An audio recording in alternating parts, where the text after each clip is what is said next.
Warning: this video may contain spoilers from the event of the first issue. If you haven't read it already, then turn around back now. I've put a loading screen for a few seconds. So pause the video and make sure to come back after. With that being said, here's the loading screen.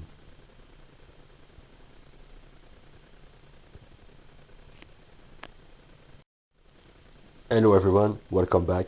This is Alrav from Quebec, Canada, the author and creator of Algatras the Protector / Algatras the Protector. And for today's video, I'll be talking to you specifically about how long did it took me to make that first issue. So for those of you who are wondering, here it is. That's right, it took me that long. The reason for that are quite simple. The project itself started off as a joke, and then each time I would make some progress on it, I would scrap it, and each time I would do that, the idea would come back stronger and bigger than ever before. And this process lasted that long until I just had to do it. So that's why it took so long. So I'll be talking to you about the different state of the chronology. The world making of the first issue can be split into 5 parts, so I'll be covering each one of these very briefly. Now, as for all the drafts surrounding the initial miniseries that I intended to make, as well as the art assets, I have archived almost everything to be able to share. So a lot of this content may contain spoilers for the subsequent issues of the miniseries itself, so as a result, these will be reserved for paid subscribers on my Substack once the option is activated. So for this video, I'll be focusing specifically on the first issue itself and the various drafts I've made. The first time period was when I wrote my very first draft. At the time, I had yet to settle on whether I wanted to make American comic books or franco-belgian albums. So the page count was lower, around 36 pages or so. Within the supporting cast members, only Tessa and Vicky were unlocked from the start. And the hostage situation scene, as seen early on in the first issue, was cut abruptly short. This period of the making of the first issue lasted that long. It was not intended to be a serious project at first, but I did become obsessed with the idea long enough to start doodling out the world, the characters, and everything around it, as well as revisiting the script on occasions. So I did that for a few years.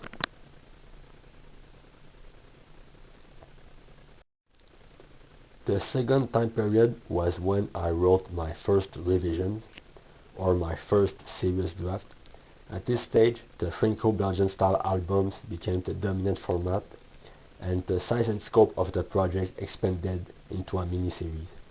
At this point, the supporting cast members were slowly taking shapes, but there were some differences. For instance, initially they were going to be a completely different character over the girl as seen in the first issue. That's because at the time I was still dipping my toes into the idea of having this harem dynamic around my own Algatras, so I was looking to add a character that would break that mold with a different gimmick than the protector suit. However, I was not able to make the dynamic work with the other cast members as I wanted it to be, so this particular character was cut and instead the girl was added in because she used a much more straightforward gimmick in the form of her own suit. Also, the Yomo-Kochan character that I introduced very late in the first issue, the initial idea behind her was for a completely different character, but in the end, she slowly evolved into the current form as seen in the final story. This process lasted for a few years again, and never materialized for a bunch of reasons, mostly because I was occupied with other projects at the time, so that's why the IP became dormant once again until the emergence of the pandemic, which will lead to the next time period.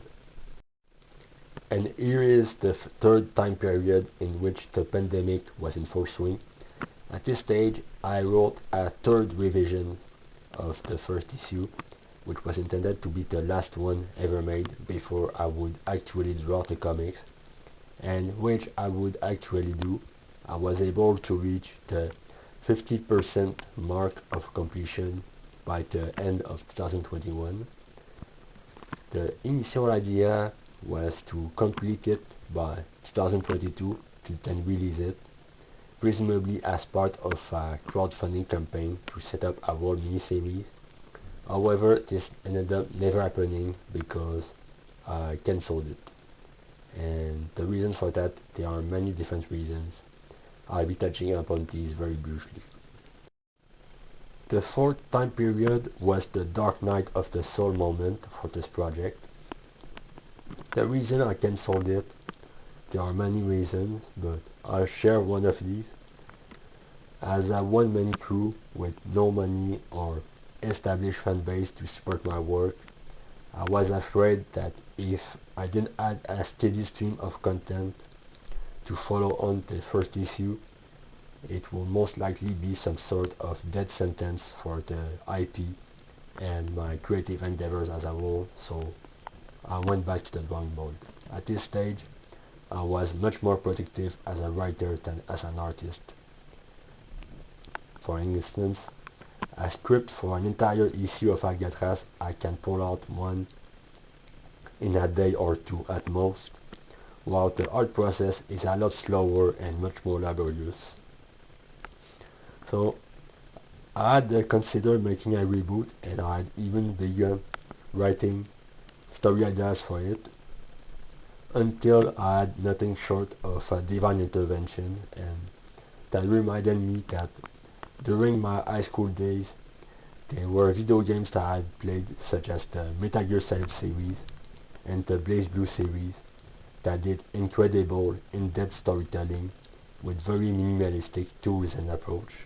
So I couldn't do any sort of animation or voice acting, but for a blog format this was perfect. And that single-handedly saved the project and actually made me want to revisit that first issue.